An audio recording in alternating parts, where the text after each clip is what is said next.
Good evening, everyone, and welcome to tonight's telephone town hall with Congresswoman Sara Jacobs. My name is Robin, and I'll be moderating this evening's event. This is a live, interactive forum, and we'd love to hear from you this evening. During this evening's call, we'll be taking as many questions as we possibly can from constituents like you. If you would like to ask the Congresswoman a question this evening, please press *3 on your telephone keypad now or at any time during the call.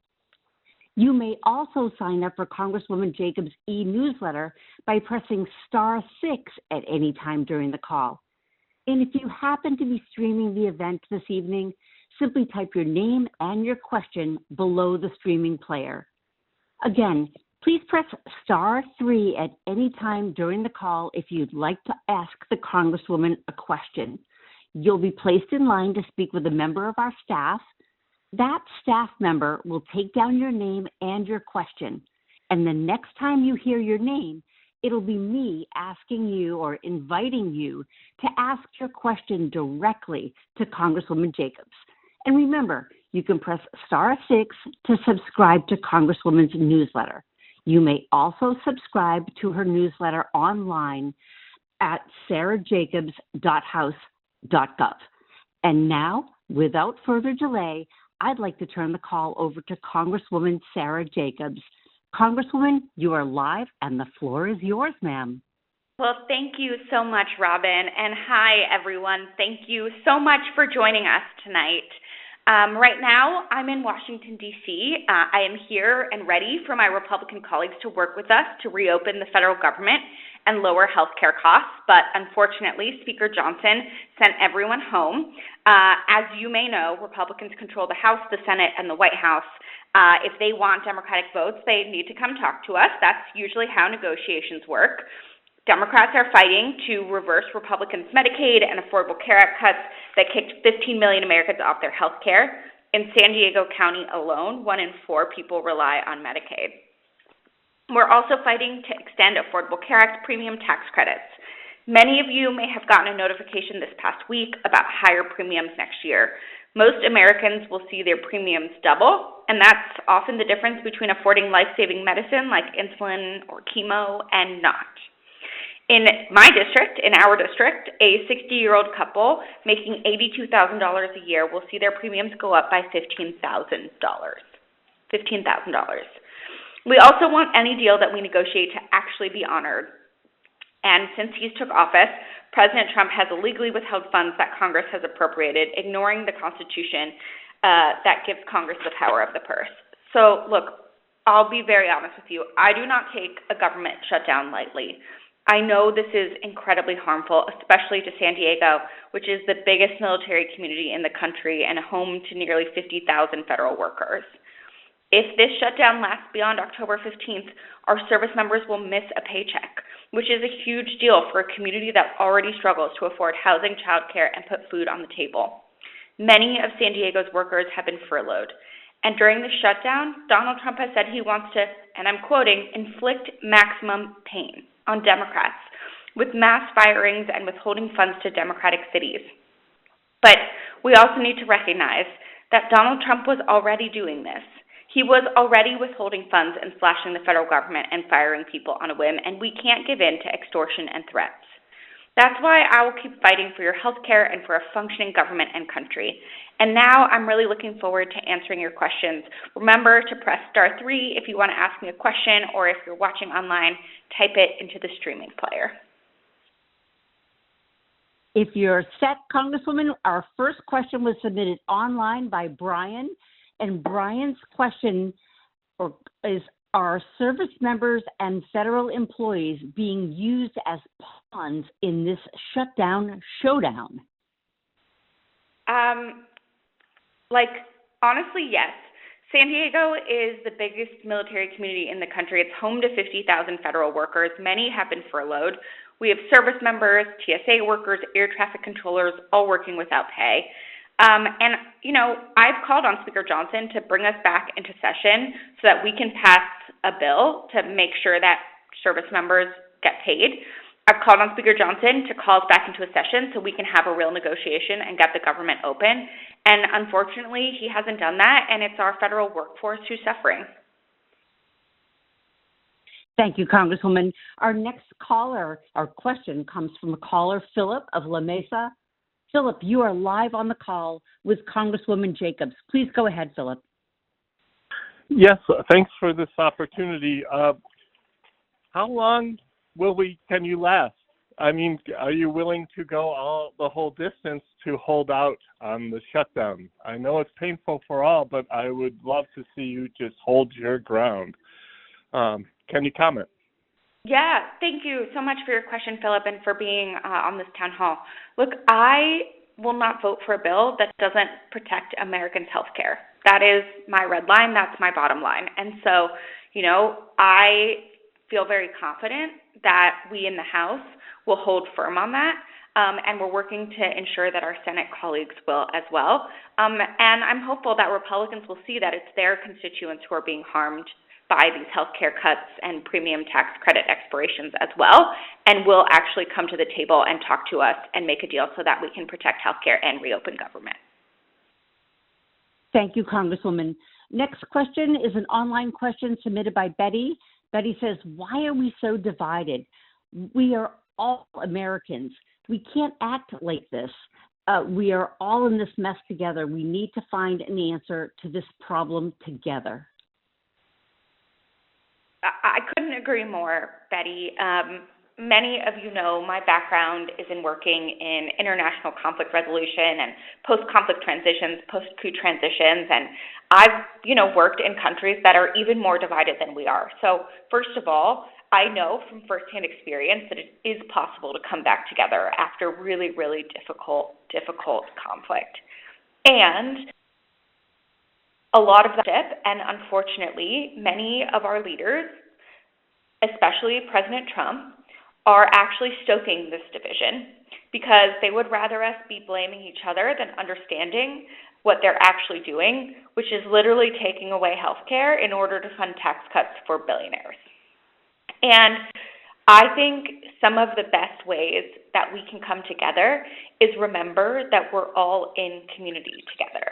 So I know, look, I'm your federal representative. You are all here on this call because you have questions about what's happening in the federal government. And what we do in the federal government is incredibly important. But it is not the only thing happening. And I think the more that we can stay in community, be in community, talk to people who think differently than we do, show up to the local things and clean up our parks and our neighborhood. Like when everything feels so crazy, try and make your small community better, and all of those little pieces will build up to us being more connected. Thank you, Congresswoman. And I want to remind folks, and if you happen to join a little bit late, this is an interactive forum this evening. We'd love to hear from you. Press *3 on your telephone keypad if you'd like to ask Congresswoman Jacobs a question, and you can press *6 to subscribe to the Congresswoman's e-newsletter. Let's go ahead and take, we've got another online question submitted by Noreen. Noreen says, in a previous town hall, you mentioned that behind the scenes, Republican House members said that their quote unquote red line was if the Trump administration disobeyed court orders. What is their red line now? I'll be honest with you. I don't know, because obviously we're way past that, and they did not stand up and do what they told me in private they were going to.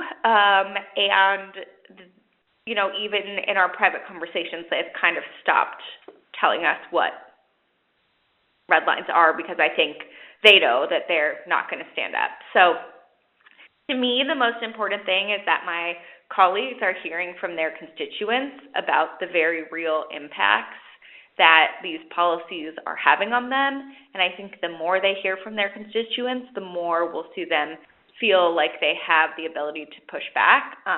But I'm not holding my breath for my Republican colleagues to grow spine anytime soon, unfortunately. Thank you, Congresswoman. Our next question comes from caller Will from San Diego. Hi, Will. You're live on the call with the Congresswoman. Please go ahead. Okay, number one, is why don't Democrats unite on a legislation that would stop all congressional pay while federal workers have to work without pay. And number two, I don't see that the Democrats are uniting around an issue that is very important to a lot of Americans, and that is eliminating the tax burden discrepancy between ordinary middle-class Americans and billionaires. And I do have to say that the Republican Party and the way it performs is exactly like the Republican Party performed during the McCarthy days, that they were afraid to stand up to a demagogue until Senator Margaret Chase Smith denounced McCarthy on the floor of the Senate. So that's the history of the Republican Party. You can connect the dots, and it's a straight line path. Thank you for taking my question. Well, thank you, Will. I'll answer both of your questions. So on the issue of congressional pay, I totally hear you, and, I agree with you. The 27th Amendment of the Constitution, prohibits preventing members of Congress from getting paid, and so it would be deemed unconstitutional if we were to try and pass a bill that said that members of Congress couldn't get paid in a shutdown. However, I've already donated more than the amount of my salary to children's charities in San Diego, and I plan on continuing to do that. On your question of taxation, I believe very strongly that we don't have a scarcity of resources. We have a scarcity of political will, and that we need to have a tax code that, taxes wealthy people more and taxes middle class and lower income families less. I don't think trickle-down economics works, and, I've been pretty disappointed in many of the sort of tax bills that my Republican colleagues have passed. I've introduced a bill called the Legacy Act that would cut the estate tax in half, that would double the estate tax, and would say that 15% of that revenue has to go towards childcare. And I think there's something very poetic about, having someone at the end of their life pay a tax that goes directly to making sure that every kid in this country has the right foundation to start their life. I like to think of it as taxing trust fund kids to create a trust fund for all of Americans' kids. And those are the kinds of ideas that I think we need to be pushing and to get a tax code that's fair. Thank you, Congresswoman. And folks, I just want to remind you, if you happen to have joined the call late, if you'd like to ask Congresswoman Jacobs a question this evening, you can press *3 on your telephone keypad now or at any time during this call. And you may also sign up for the Congresswoman's e-newsletter by pressing *6. And if you happen to be streaming this event this evening, simply type your name and your question below the streaming player.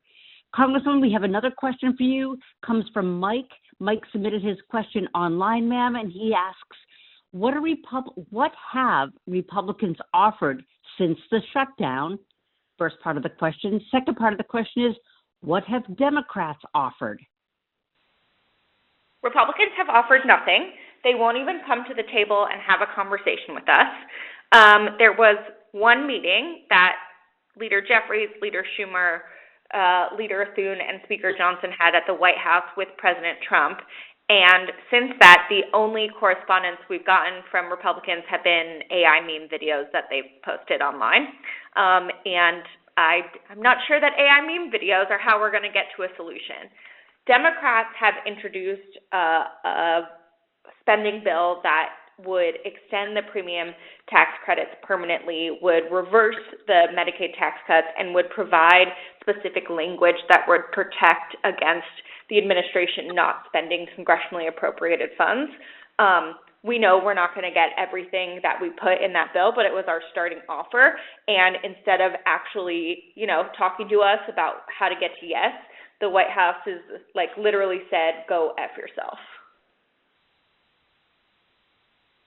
Thank you, Congresswoman. Next question comes from Jimmy of La Mesa. Jimmy, you're live on the call with the Congresswoman. Jimmy, please go ahead and ask your question. You are live. Hi, Congresswoman. My name is Jimmy. I'm a Marine veteran. I know that you mentioned earlier that we have a huge military community with Camp Pendleton and, the naval bases around here. I'm concerned for our troops because I know that they don't have a voice. I just recently retired. I feel like they're in a bad position because of the unprecedented times with how our democracy, I feel like, is at stake.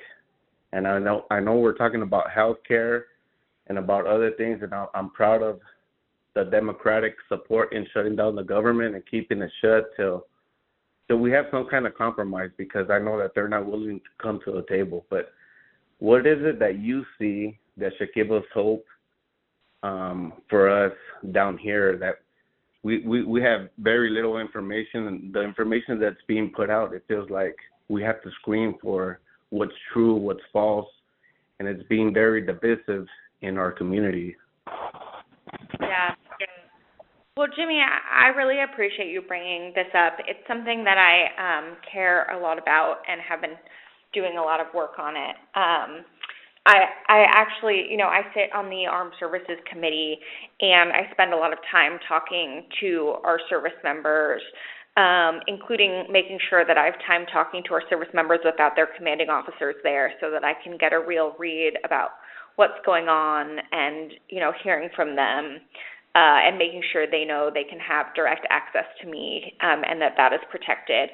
I've also been doing a lot of oversight, making sure that I'm talking to our military leaders about, abiding by and enforcing the laws, that, they understand that we are watching from Congress, that, they have backing from Congress if needed, if they want to disobey an unlawful order, and really just trying to make sure that, as our service members are put in some, I would argue, compromising positions, asking them to do things that aren't part of their job in American cities, that they are getting the training they need to be successful, and that they all understand the rules and are being taken care of, and that their morale is taken care of.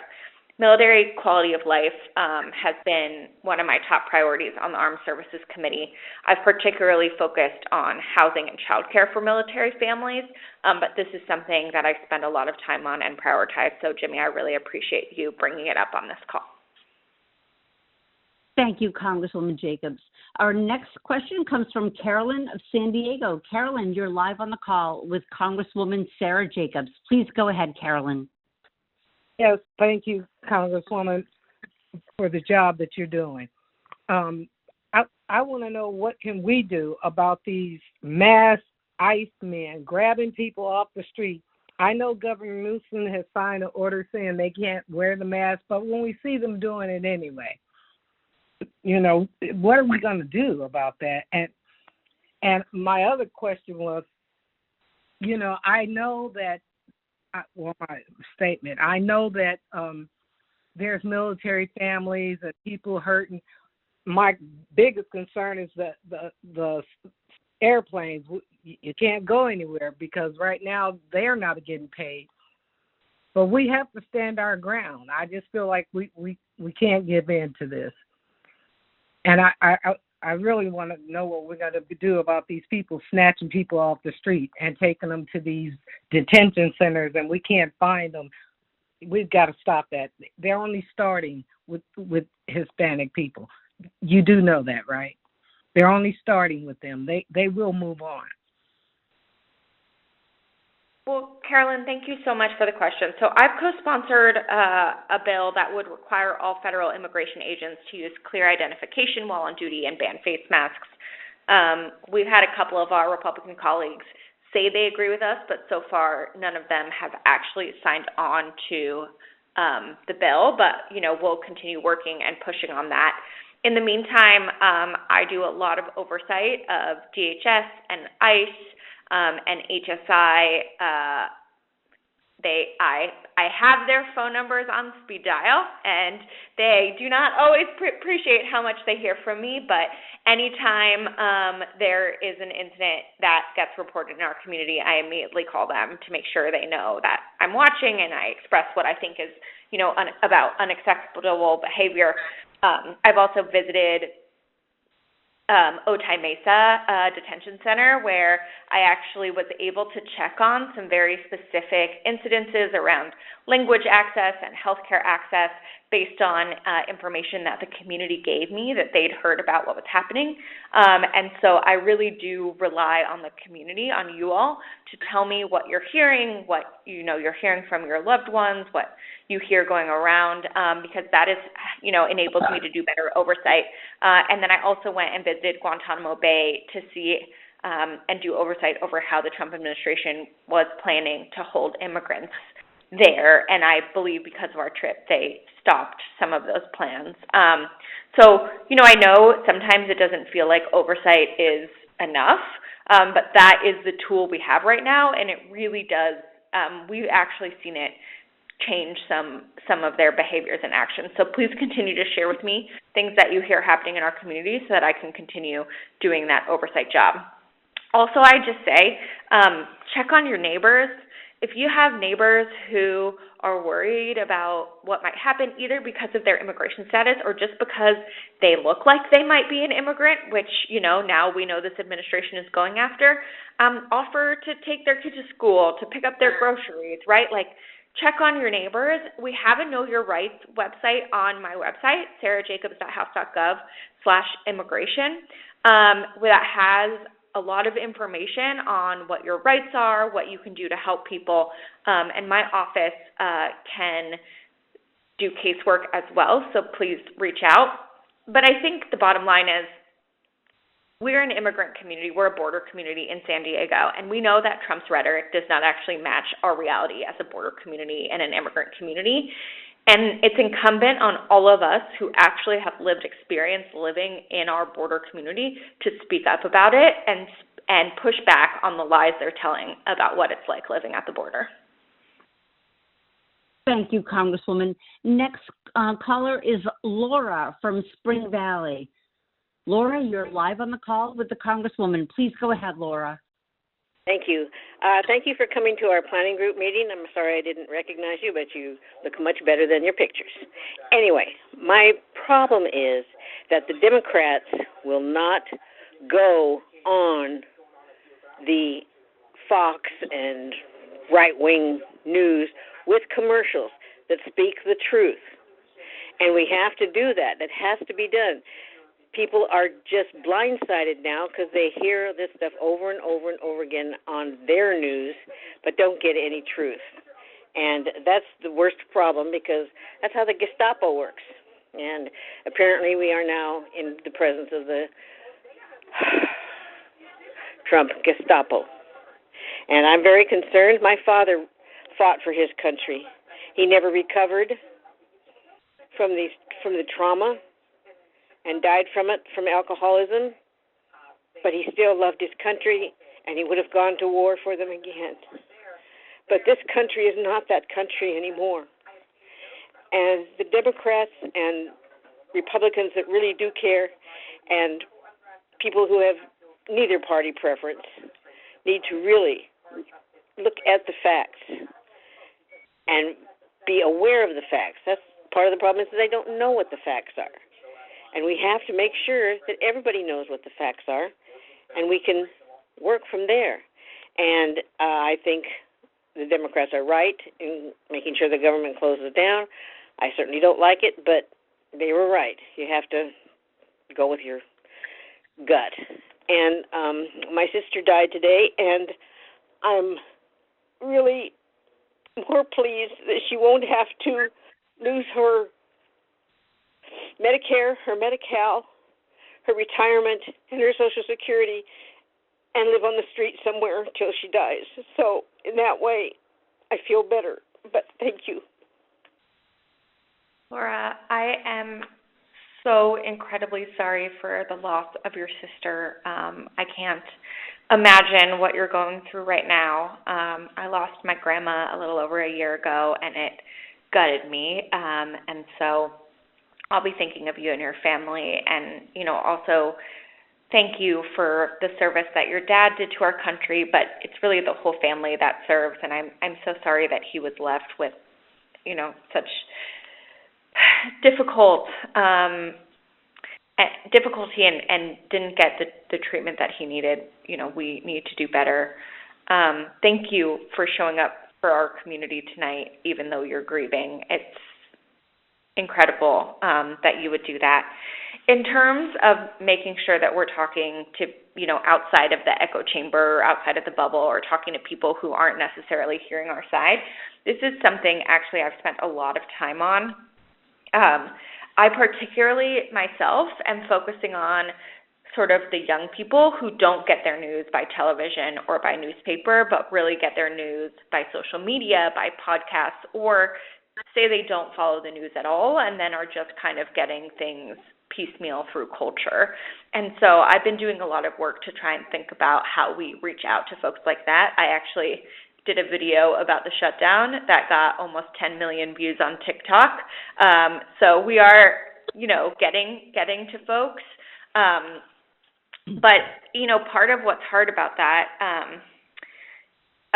is that it is very atomized, right? So it's not like there's just the 4 TV stations anymore that people watch. And so often, even though I'm going to all of these sort of niche micro communities on the internet, it doesn't feel like it all adds up. People are often asking me, like, why don't Democrats have, like, one message? And actually, I think, like, in this moment with this media ecosystem that we need a more distributed message. And so just because you're not seeing it doesn't mean it's not happening. It's just that by its very nature, everything is more atomized and distributed.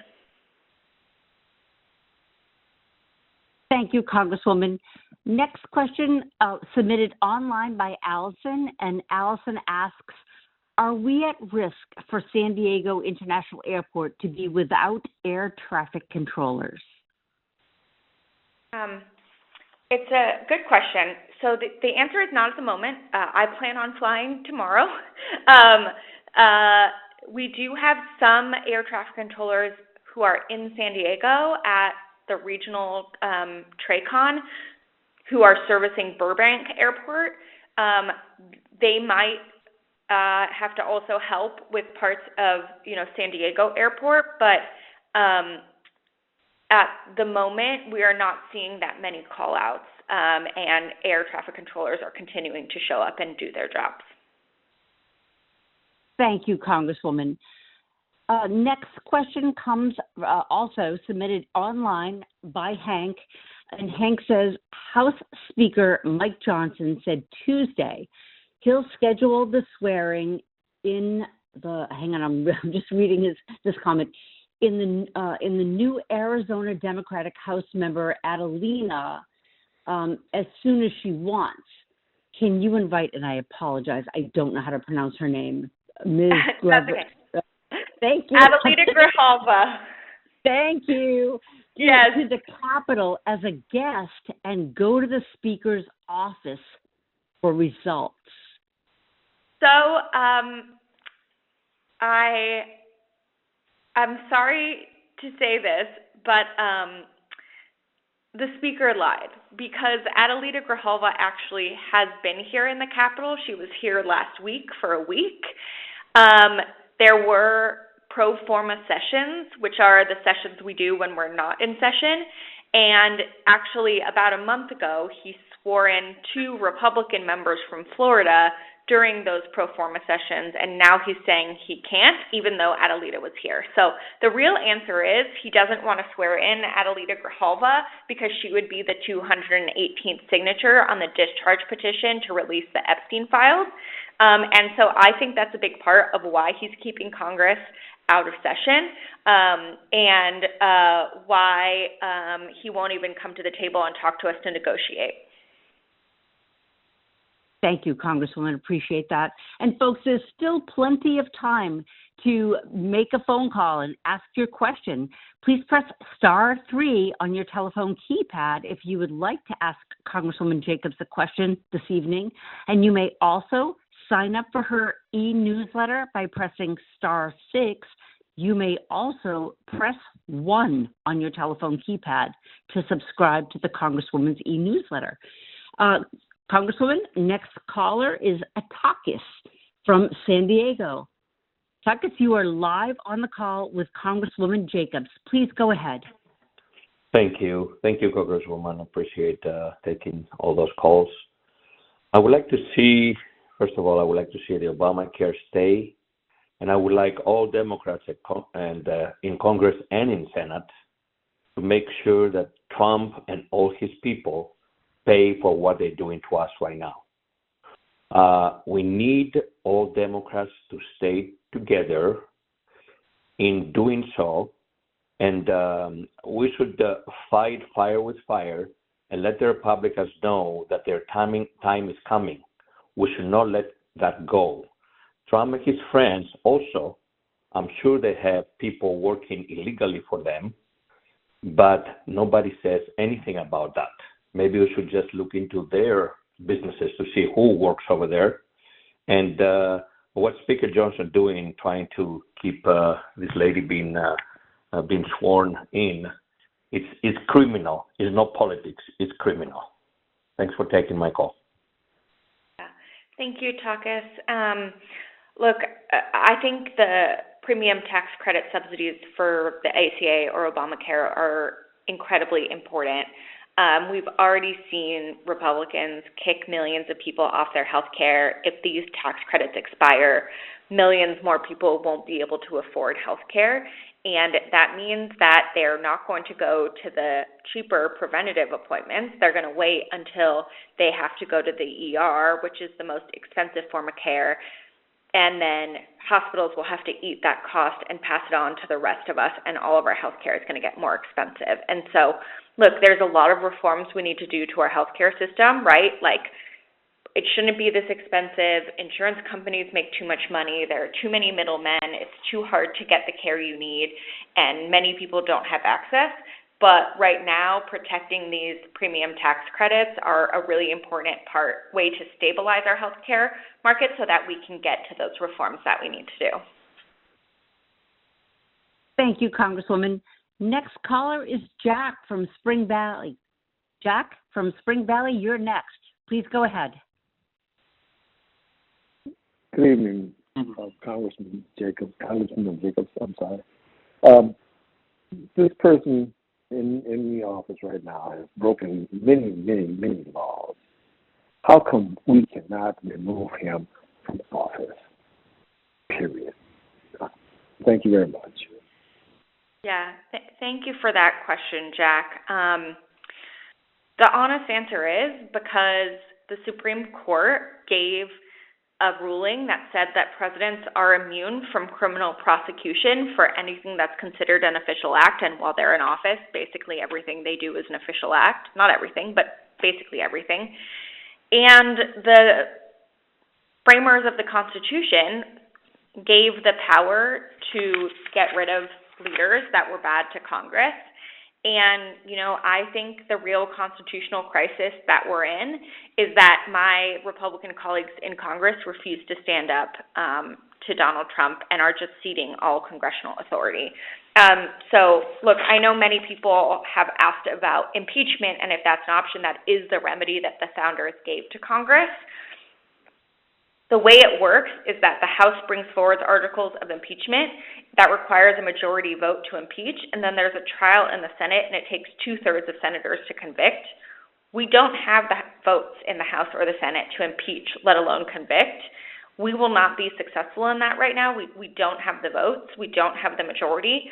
And I worry that an unsuccessful impeachment will actually only further embolden President Trump.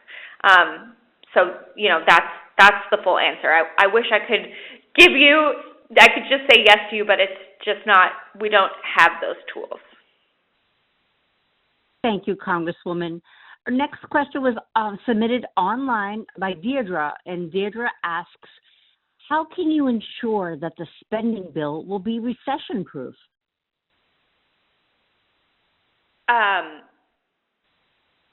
It's a good question. One of the things, and I think, Deirdre, I think you meant rescission-proof. I stand corrected. My apologies, ma'am. Yes, no, that's she okay. absolutely meant that. Thank you. No, it's okay. It's not your fault, Robin, because many people don't know that rescissions is in fact a real word. I'm not sure many of my colleagues could spell it, but it is a word.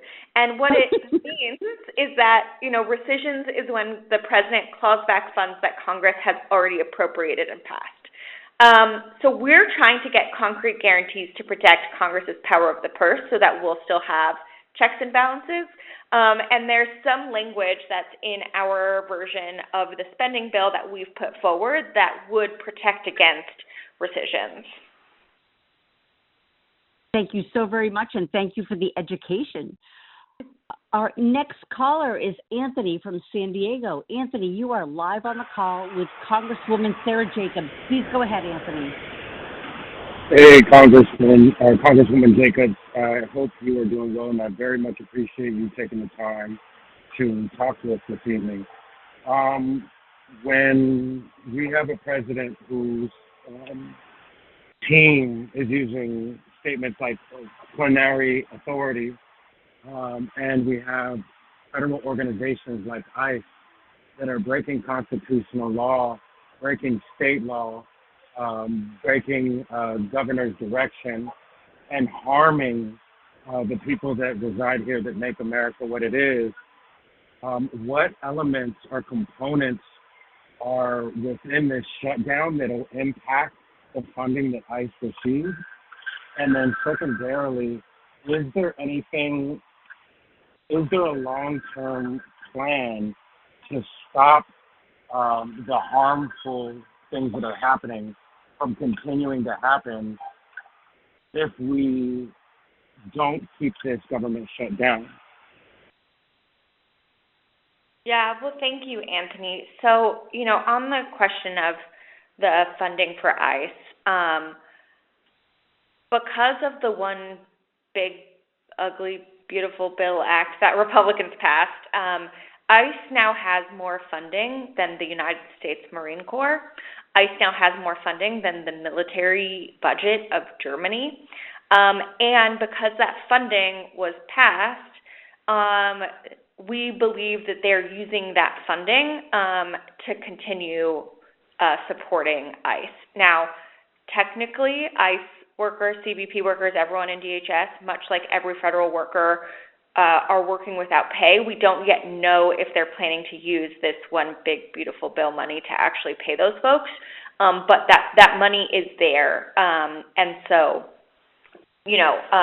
that's kind of where that funding is. I think in terms of your broader question, the honest, real only answer is that until we have the majority, there's not as much as we'd like to do. But we do have a 4-part strategy in how we are pushing back against the harmful things that Trump is doing. So one is legislation. I've talked about some legislation already. I've introduced, for instance, the Delete Doge Act. Other of my colleagues have introduced legislation that would, protect against some of these ICE and DHS overreaches. In the minority, it's hard to get any of it passed, but at least we think it's important to have this concrete legislation that we can try and pressure our Republican colleagues to sign on to. We only need 3 of them to work with us to get these things passed. The second part of the 4-part strategy is oversight. As I talked about, I've done a number of oversight visits around what ICE and DHS and others are doing. I've done a lot of oversight of the military. That oversight really does have, concrete impacts that we've seen. The third part of the four-part strategy is litigation or court cases. A lot of the oversight work we do actually feeds directly into those court cases. Congress doesn't have the standing to sue, so we can't sue ourselves, but we're working with outside partners for doing the lawsuits and filing amicus briefs and other things like that. And then the fourth part of the four-part strategy is public pressure and all of you. And I really do think, I know sometimes it feels like they don't care, but they really do care. We've seen them change policies because there's been too much pushback. And I think, we've also seen them, abide by court cases when there's been a lot of pushback. So, this isn't ICE-related, but a judge just ruled today to temporarily block the National Guard deployment to Chicago. So, we are fighting back in the courts, we are winning, and public pressure really works. Look, Marjorie Taylor Greene changed her healthcare stance because she was getting calls from her constituents. These things actually matter, and they do change things. Thank you, Congresswoman. And I just want to remind folks, if you want to stay informed with what the Congresswoman is doing in Washington, you want to be aware of, future town hall meetings, press *6 at any time on your telephone keypad. You may also press 1 to subscribe to the Congresswoman's e-newsletter. Congresswoman, next question comes from Jared of San Diego. Jared, you're live on the call with Congresswoman Sara Jacobs. Please go ahead, Hi, Jared. Congresswoman.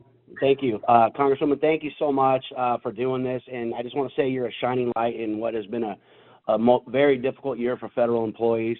And, we started with the 5 things at Elon Musk, and we were basically demonized by everybody. We still stayed the course. We lost 20% of our workforce. I work for the Navy directly with the fleet. We've been distracted all year, and those of us that really care, that got into this for the reason of serving our country, I was never in the military, but I see what the sailors go through. We stayed the course with our own fighting against us, and, watching the Quantico speech and the rah-rah-rah where you bring in all these high-level people, just asinine. But we're still trying to do it here, and so I have a 2-part question for you is, what is a conversation like, in Congress as far as those, we all work hard when we work, as civilians, but the people supporting the military directly, I guess, what's that conversation like? Why are we distracting these important jobs? And then the second question is secondary to my life and my family's life, that I might be furloughed here. I'm working on, FY25 funds until maybe end of this month, and then I may be furloughed for an extended period of time, which I'm okay with because I like what you're fighting for. But when the president says he may not back pay us, is that legal, and is there anything we can do about it? And I appreciate you. Thank you. Yeah. Well, Jared, first of all, thank you so much for everything you do for our country. I know we don't thank federal workers enough. We don't thank the civilian workforce enough. But what you're doing is incredibly important, and I'm incredibly grateful. I'll answer your second question first. So on back pay, after the 2019 shutdown, Congress passed a law saying that federal workers had to get back pay. And Donald Trump, who was president at the time, signed that bill into law.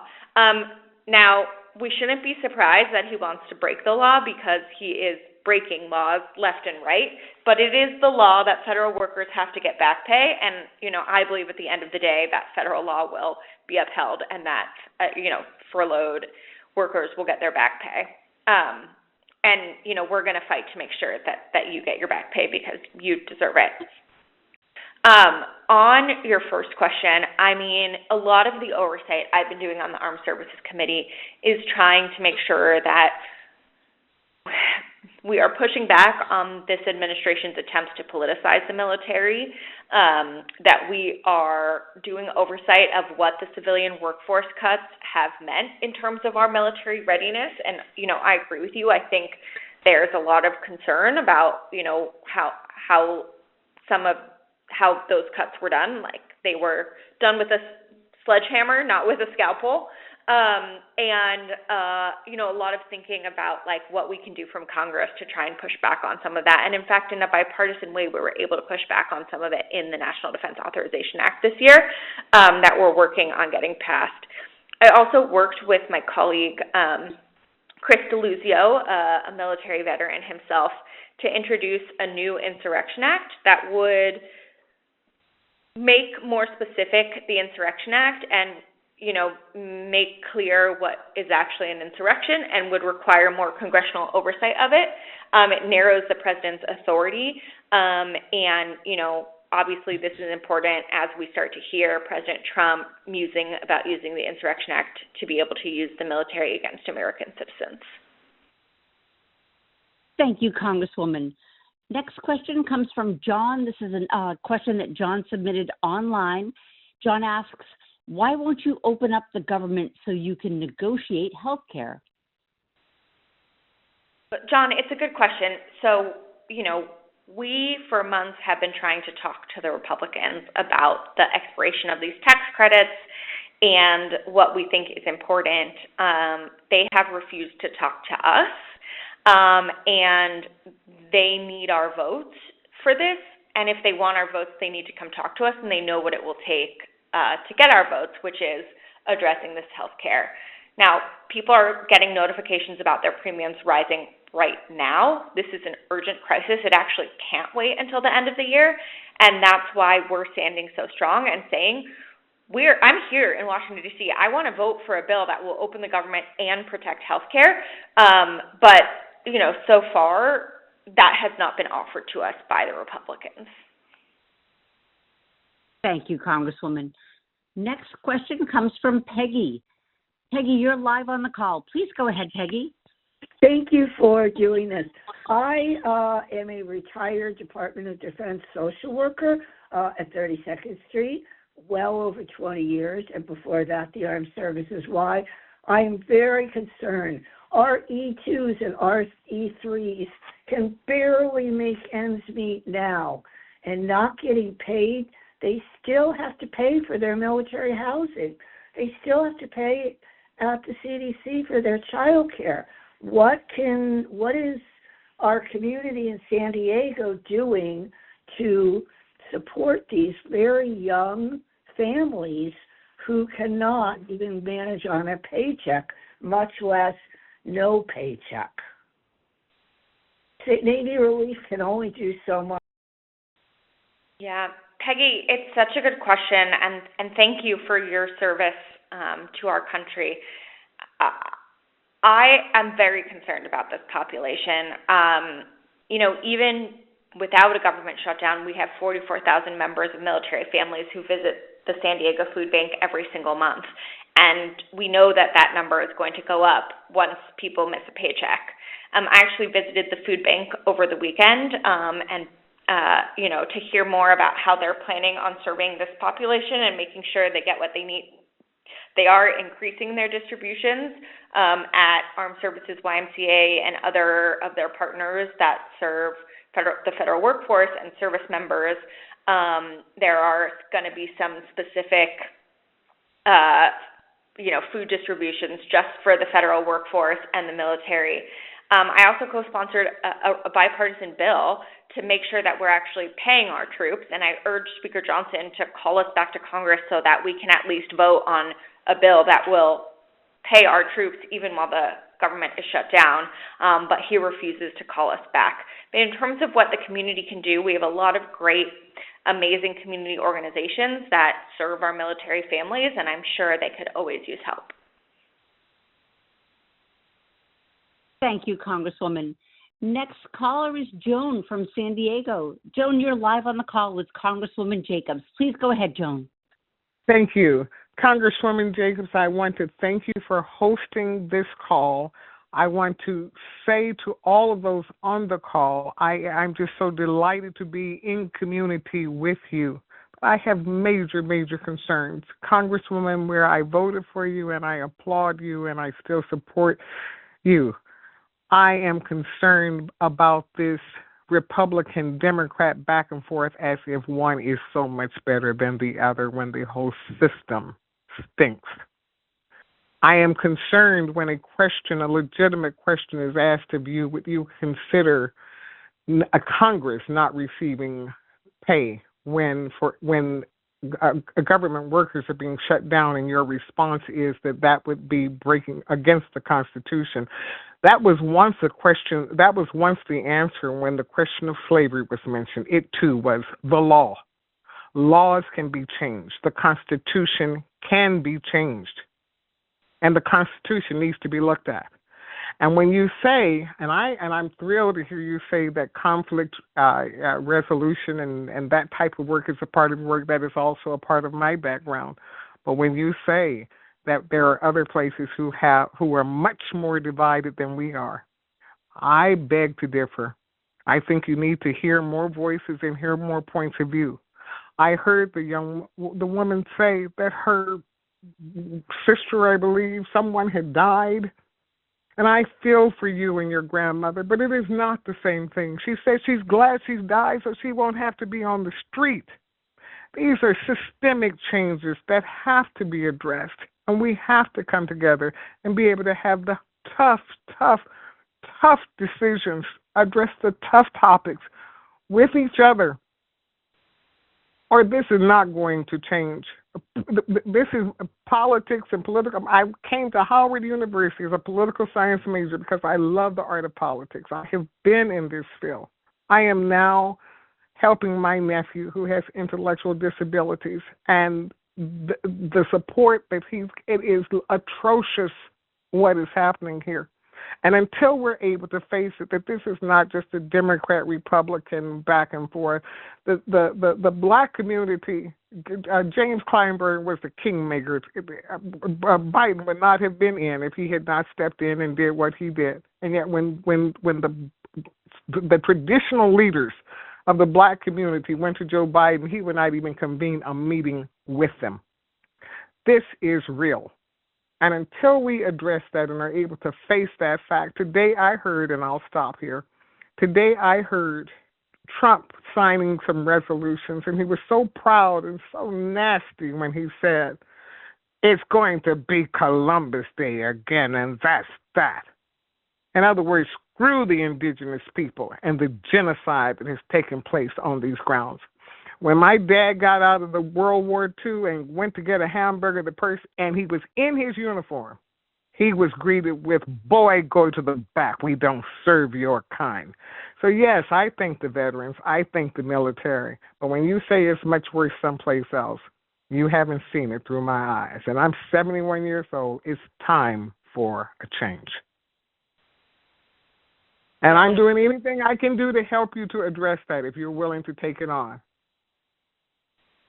Well, Joan, thank you for your passion and for sharing all of that. I hear you. Look, one of my main priorities, kind of my North Star, is how we rebuild faith and trust in government, because the systems aren't working for people, and they weren't working even before everything that Donald Trump and the Republicans have done. And you know, I think there's a lot we need to do to rebuild our systems, to bring people back together, to rebuild our communities and the fabric of our society, and I am committed to do that, and I am so grateful to folks like you in our community who are doing that work as well. Thank you, Congresswoman. Unfortunately, we are creeping up on the top of the hour, ma'am, but I would like to invite you to share your closing remarks with your constituents. Is there anything you would like to say? Well, thank you again, Robin, for moderating. Thank you, everyone, for joining us this evening. I know we weren't able to get to everyone's questions. You can always reach my office by calling 619-280-5353, or you can go to my website and send me a message at sarajacobs.house.gov. I know that times are tough for many people in our community, I'm here in Washington fighting for your health care, fighting for a government and a country that actually works and actually delivers for all of us. And I will keep fighting until our community has what we need and every kid can grow up thriving. So thank you all again for joining me tonight. Please reach out. We want to hear from you. We want to hear your stories. We want to hear how you're impacted. We want to answer your questions. I'm just so grateful for all of you who took your time this evening to come join this town hall, because this really is what's going to fix our democracy, conversations like these. Thank you, Congresswoman Sara Jacobs. We appreciate you. And everyone out there on the call this evening, thank you for joining tonight's telephone town hall with the Congresswoman. If you would like to stay up to date on Congresswoman Jacobs' work, please follow her on Facebook, Instagram, and X at Rep. Sara Jacobs. That's Sarah, S-A-R-A, Jacobs, J-A-C-O-B-S. You can also follow her as well on Blue Sky at sarahjacobs.house.gov.